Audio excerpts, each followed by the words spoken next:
그의 둘째 아들이 매촌이라는 산골에 장가를 간 후로는 그녀를 부를 때 누구든지 매촌댁 늙은이라고 부른다.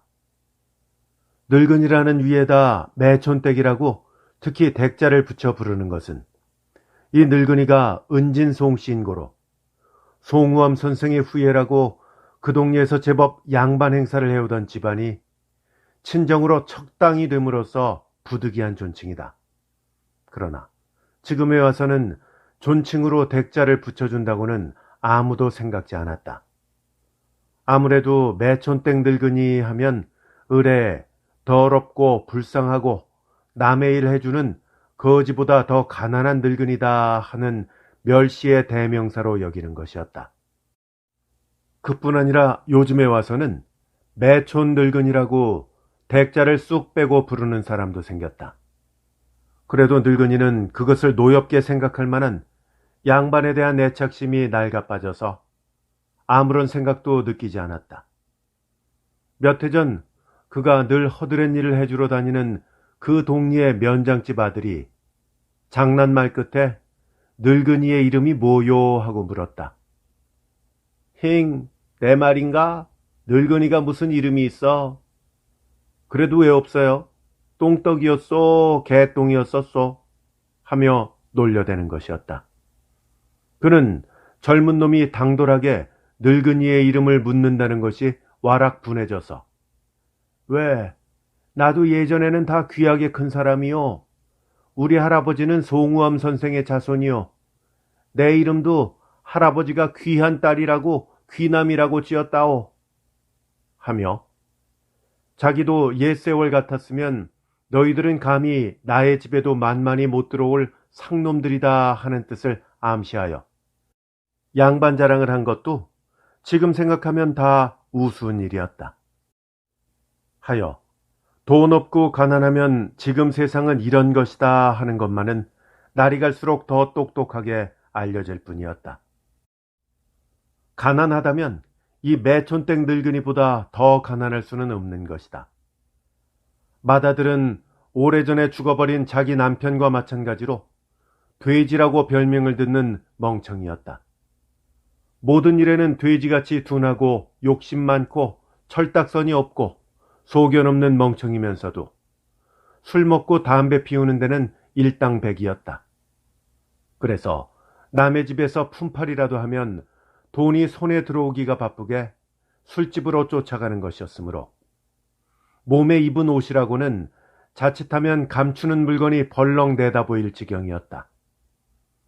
그 동생은 28배 남의 집에서 고용살이로 모았던 면냥돈으로 매촌으로 장가를 들고 얼마 남은 것으로 형도 장가를 들여주려고 했으나 눈 빠진 사람이 아니고는 그에게 딸을 내어줄 사람이 없었다. 그러나 이렇게 못난이 되지라도 사위를 보려는 사람이 있었다. 그는 20살이나 먹도록 시집 못 보내고 둔 벙어리 색시의 아버지다. 돼지는 벙어리라는 생각을 한 인물이 못 되고 계집 얻는다는 것만이 좋아서 싱글벙글하며 넓적한 콧구멍을 벌렁거리며 장가를 들었다. 늙은이는 아들 둘을 다 장가 보내고 나니 이제는 걱정할 것이 없다고 생각했으나 장가를 보내고 나니 오히려 걱정은 더 많아졌었다. 돼지는 한날 한시로 술만 찾아다니고 벙어리는 매촌, 즉 둘째 아들의 아내와 같이 있는 늙은이에게 와서 배고프다고 우는 것이었다.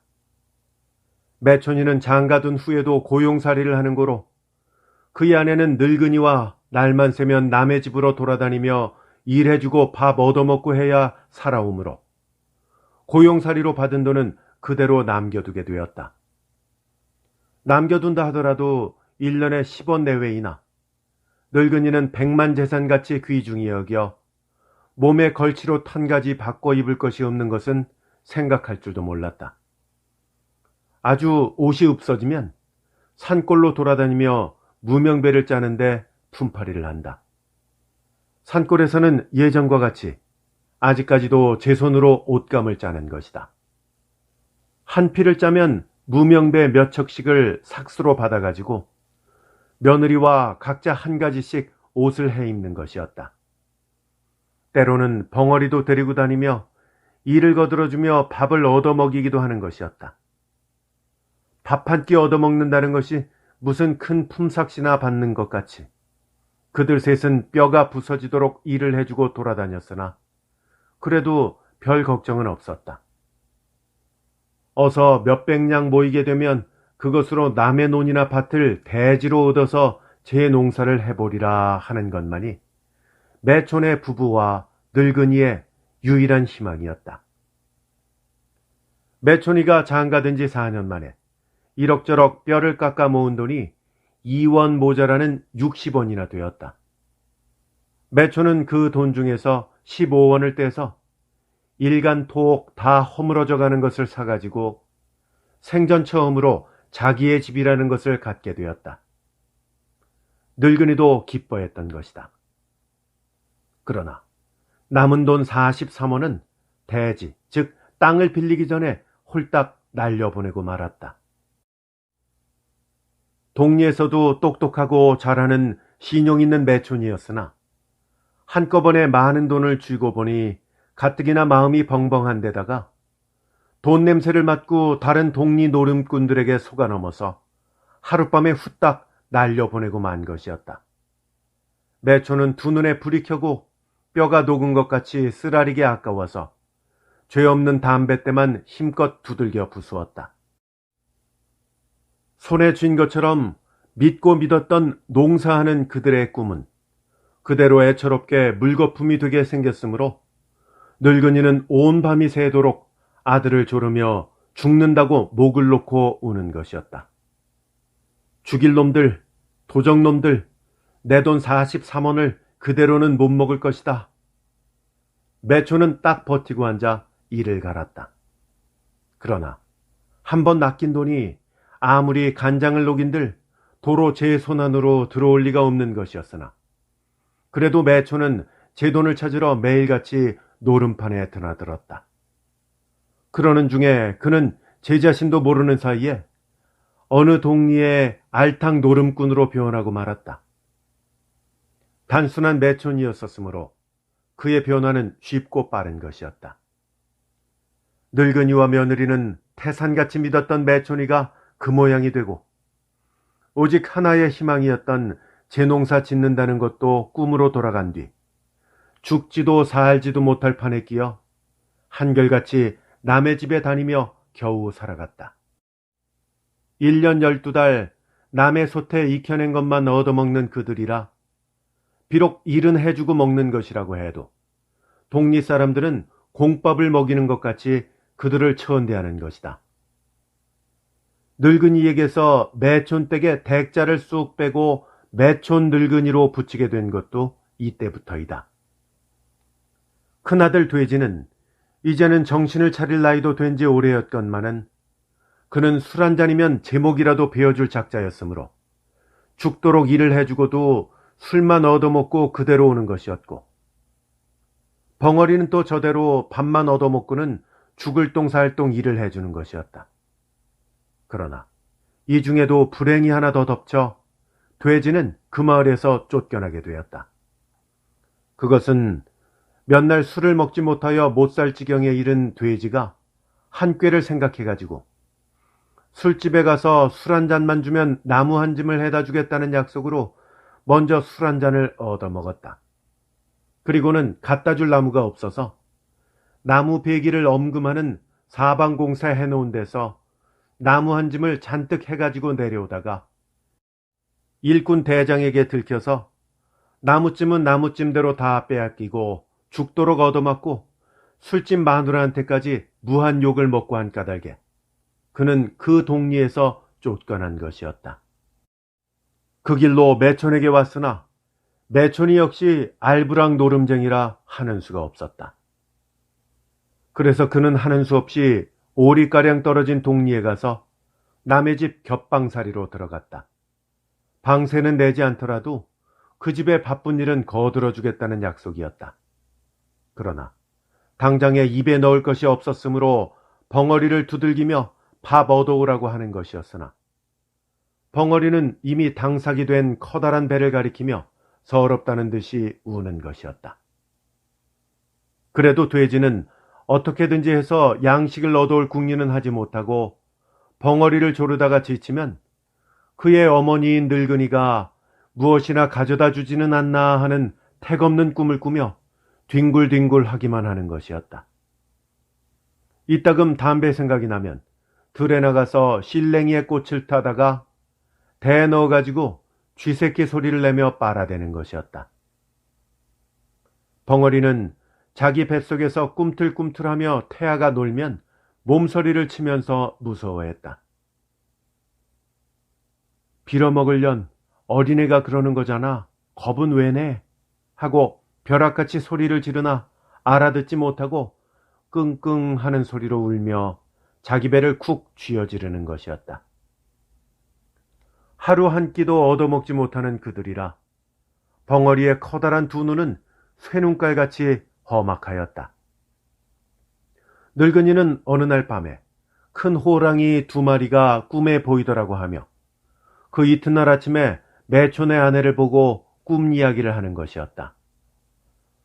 아마도 오늘 내일간에 너희 둘이 다 아들을 낳으려는가 보더라 하며 신기하다는 듯이 며느리를 바라보는 것이었다. 매촌의 아내도 벙어리와 같이 만삭이었던 것이다. 한꺼번에 둘이 다 해산을 한다면 이 일을 어쩔까. 작은 며느리는 그래도 해산 후에 먹을 것이나 준비해두었지만은 저 벙어리를 어떻게 해. 혼자 생각도 못해서 노란 것, 흰 것, 검은 것이 한데 섞인 몇 가락 안 되는 머리를 손가락으로 감아서 꽁쳐매고 누덕누덕 기운 적삼에 걸레 같은 몽당 치마를 입고 빨리 집을 나섰다. 그는 그 길로 바로 단골로 다니며 일해주는 집들을 돌아다니며 사정 이야기를 하고 얼마만큼만 구워주면 나중에 그만큼 일을 해주리라고 애원을 해도 한 집도 시원하게 대답하지 않았다. 뭐하러 그 늙은이는 참 그런 이들을 자식이라고 걱정을 해. 먹일 것도 없을 줄 알면서 어린애는 왜 만들었어? 하고 비웃고 핀잔 주고 놀려주고 할 뿐이었다. 늙은이는 이지러지고 뿌리만 남은 몇 개 남지 않은 이빨을 드러내며 히에 하고 고양이같이 웃어 보이는 것이었다. 웃으면 골아 비틀어진 그 얼굴에 누비질한 것 같이 잘게 깊게 잡힌 주름살이 피며 주름 사이에서 햇빛을 보지 못한 살이 받고 지운 것 같이 여기저기 드러나는 것이었다. 그러게 말이지. 자식놈들이 몹쓸 놈이지. 그저 벙어리가 불쌍해서 그러는 거요. 하고는 다시 한번 희에 웃어버리고 돌아서 나오는 것이었다. 그는 행여나 하는 생각으로 마지막으로 또 한 집에 들렀다. 오랫동안 천대받고 학대받아온 늙은이라 남들의 냉정한 것을 슬프게나 원망스럽게 느낄 줄을 몰랐다. 그리고 낙심할 줄도 몰랐다. 마지막 들른 집에서는 쉽사리 동정을 하는 것이었다. 에구 불쌍해라. 아이는 하필 저런 데 가서 하며 쌀 한 돼, 보리 2돼, 장 한 그릇, 미역 한 쪽, 명태 한 마리를 별말 없이 내어주는 것이었다. 밥 한 그릇에 온 전신이 녹도록 고맙다고 생각하는 이 늙은이라 이렇게 과분한 적선에는 도리어 고마운 줄을 몰랐다. 그의 고마움을 느끼는 신경은 너무나 한도가 적었던 까닭이라 그의 신경은 모조리 감격에 차고 이 여러 가지에 대한 감사를 일일이 다 느끼기에는 그의 신경이 모자랐던 것이다. 늙은이는 머리만 절레절레 흔들며 연방 혀끝으로 콧물을 잡아뜯더니 닦았다. 아무 고맙다는 인사도 없이 그는 여러 가지를 바구니 속에 넣어가지고 머리에 이었다. 그 집을 나와 한참 돼지 있는 마을을 향해 걸어가다가 그는 힐끔 한 번 뒤를 돌아보고는 얼른 바구니에서 명태를 끄집어내서 품속에 감추었다. 이것은 작은 며느리 해산하거든 주지. 그는 벙어리만 중하게 생각하는 것 같아서 명태는 감췄다가 작은 며느리에게 주려는 것이었다. 돼지가 있는 방 지게문을 덜컥 열어젖히니 방 안에서는 더운 침과 쾌쾌한 냄새가 물씬 솟았다. 돼지는 혼자 방에 누웠다가 부시시 일어나 앉았다. 그건 뭐요? 배고파라 하며 힐끔 아래서부터 옆으로 늙은이를 쳐다보는 것이었다. 그 모양이 정말 돼지 같아서 늙은이는 속으로 쓴웃음을 쳤다. 방 안 모양도 돼지우리 같았거니와 그의 느린 동작과 조그만 눈이 살그머니 흘겨보는 상은 병들은 돼지 그대로였다. 다만 한 가지 참 돼지처럼 살이 툭툭 찌지 않은 것만이 다를 뿐이었다. 늙은이는 지긋지긋하게도 개망나니인 두 아들을 원망이나 미워하는 것도 이제는 그만 지쳐서 그대로 잠자코 방으로 들어갔다. 그건 뭐요? 입 가장자리가 뽀얗게 침이 붙은 것을 손등으로 슬쩍 닦으며 배고파 못 견디겠다는 듯이 재차 묻는 것이었다. 늙은이는 혼자 중얼거리면서 연방 머리를 전래 흔들었다.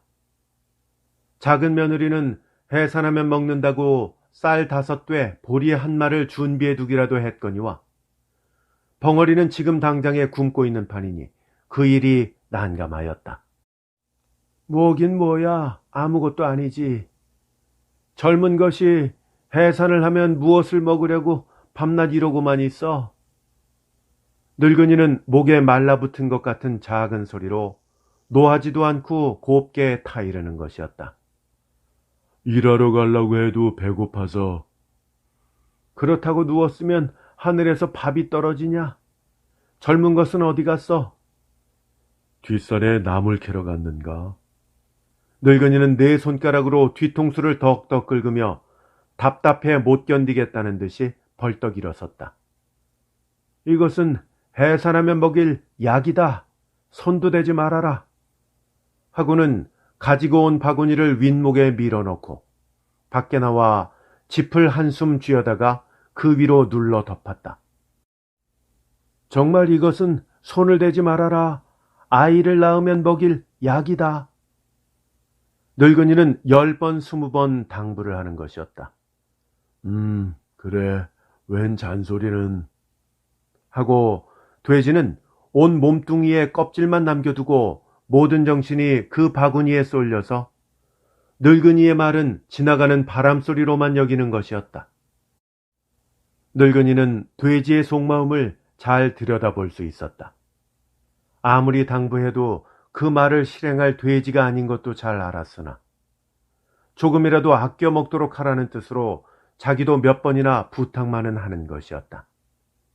그러나 아무리 지혜 없는 축신이 돼지라 할지라도 40에 가까운 사나이에게 양식을 약이라고 말하는 자기가 서글프기도 하였거니와 그들에게 있어서는 양식이라는 것은 생명줄을 이어주는 귀하고 중한 약이 아니고 무엇이냐?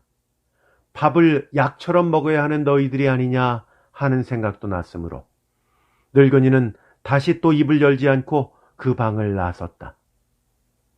집으로 돌아오는 길에도 행여나 벙어리와 마주칠까 해서 명태 1마리는 품에 숨긴 채 왼편으로 그 위를 누르고 빨리 돌아왔다. 작은 며느리는 일하러 나가고 없었으므로 부엌 한 옆에 구덩이를 파고 넣어둔 쌀 항아리 뚜껑을 열고 명태는 쌀 속에 파묻어 두었다. 그리고 자기도 어디 가서 좀 일을 해주고 점심을 때우리라는 생각으로 그대로 집을 나왔다. 그는 그 길로 면장의 집으로 갔다. 늙은이 어서 오소. 이 애가 웬일이오 근데? 하며 면장의 마누라는 3살 먹은 계집애를 안고 마루에서 어쩔 줄 몰라 하는 판이었다. 왜? 어디가 아픈가? 늙은이는 얼른 마루로 올라와서 익숙한 솜씨로 어린애의 이마와 가슴을 만져보았다. 지금까지 뜰에서 놀던 것이 갑자기 이 모양이야. 어린애는 정말 열이 나고 괴로운 울음을 우는 것이었다. 별일 없어요. 어디 봅시다. 늙은이는 어린애를 받아 안고 오므려진 입술을 더 오므려 가지고 가만가만히 가슴과 배를 만지는 것이었다. 평생에 하도 많이 남의 집을 들어다닌 늙은이라 남의 앓는 것도 많이 보았거니와 고치는 것도 많이 보고 듣고 해온 것이라 지금에 와서는 웬만한 병은 자기의 생각나는 대로 약도 가르쳐주고 객귀도 물어주고 채증도 내려주고 해서 신출내기 의원보다 동리에서는 더 믿는 것이었다. 그러므로 면장의 마누라도 늙은이에게 안심하고 아이를 맡기는 것이었다.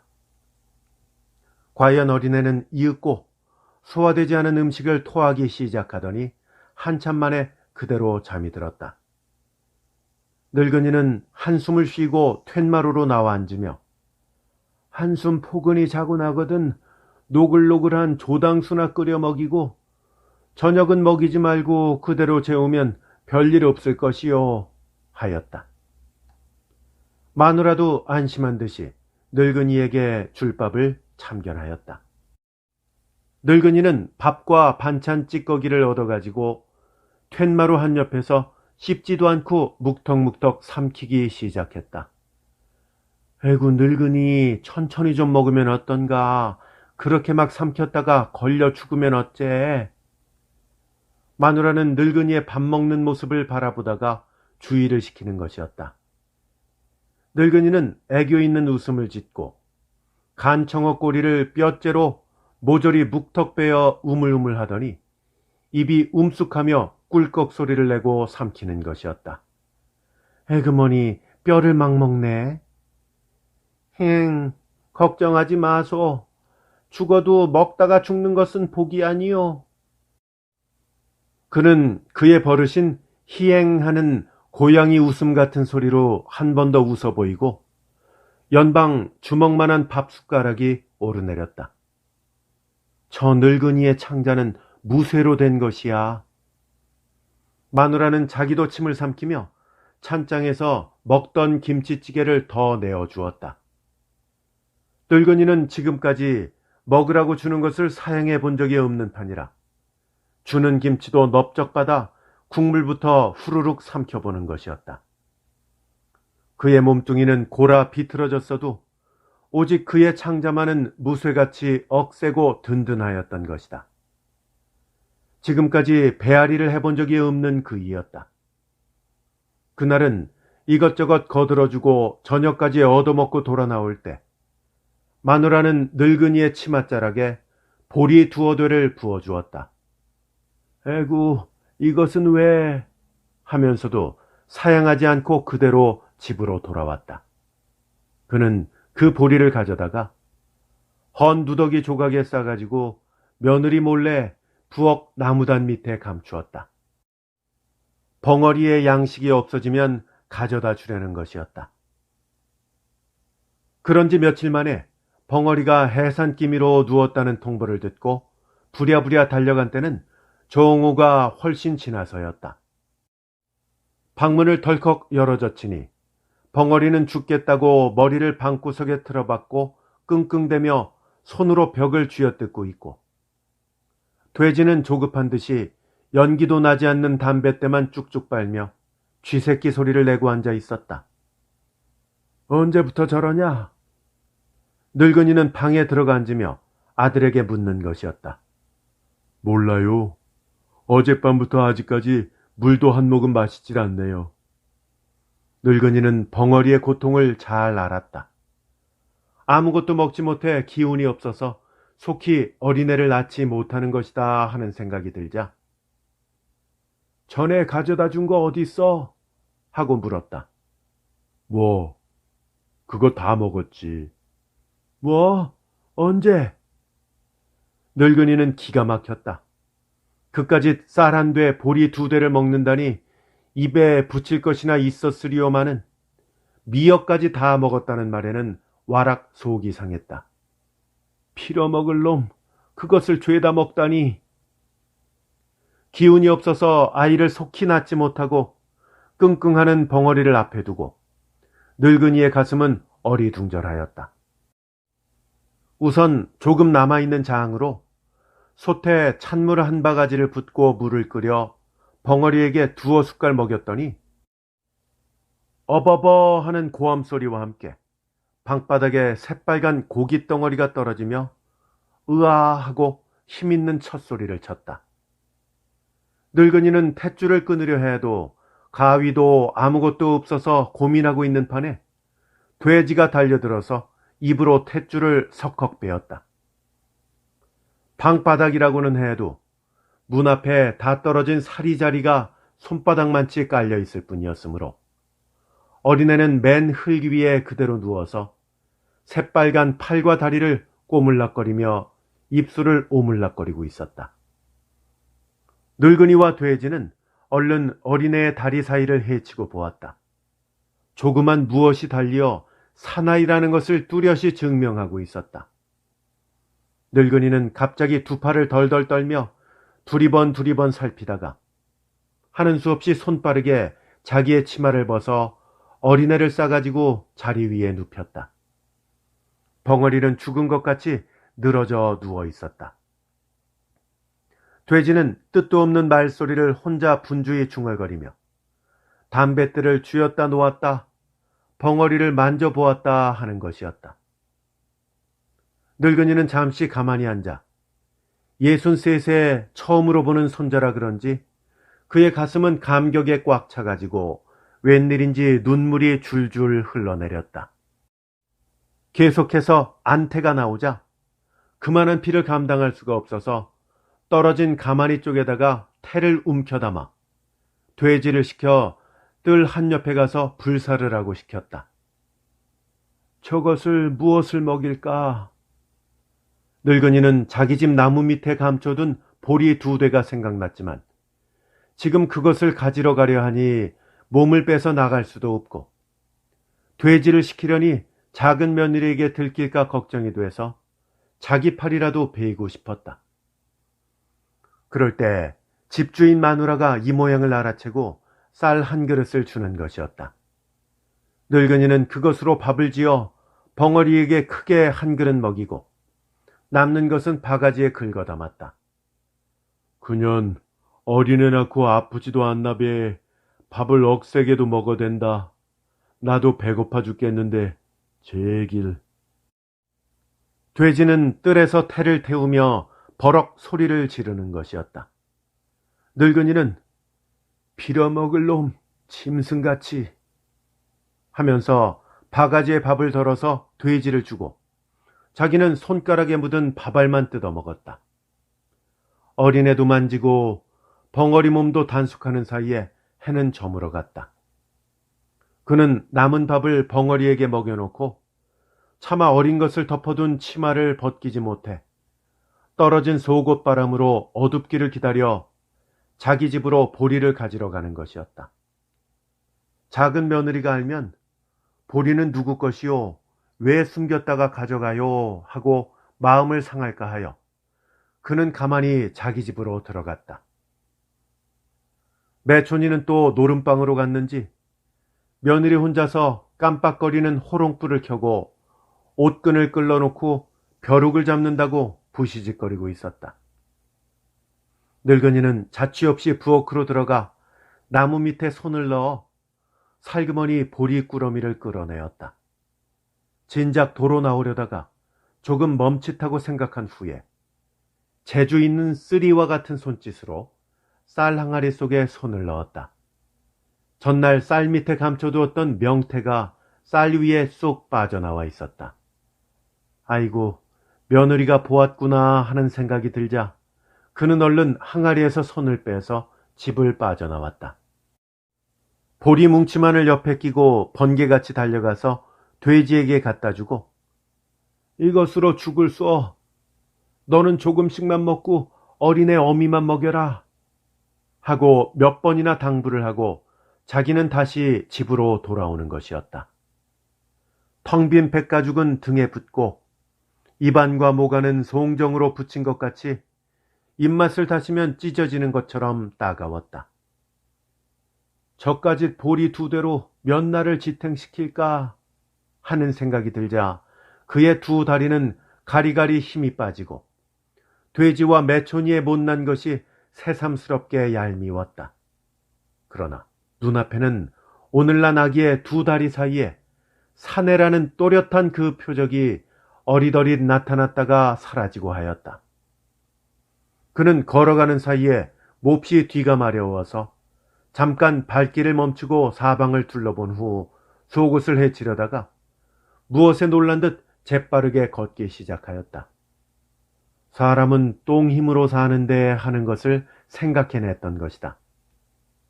이제 집으로 돌아간들 밥 한 술 남겨두었을 리가 없으며 반드시 내일 아침까지 굶고 자야 할 처지였으므로 지금 똥을 넣어버리면 당장에 앞으로 거꾸러지고 말 것 같았던 까닭이었다. 그는 흘러내리는 옷을 연방 움켜잡아 올리며 코끼리 껍질 같은 몸뚱이를 벌름거리는 그대로 뒤가 마려운 것을 무시하려고 입을 꼭 다문 채 아물거리는 어두운 길을 줄다름치는 것이었다.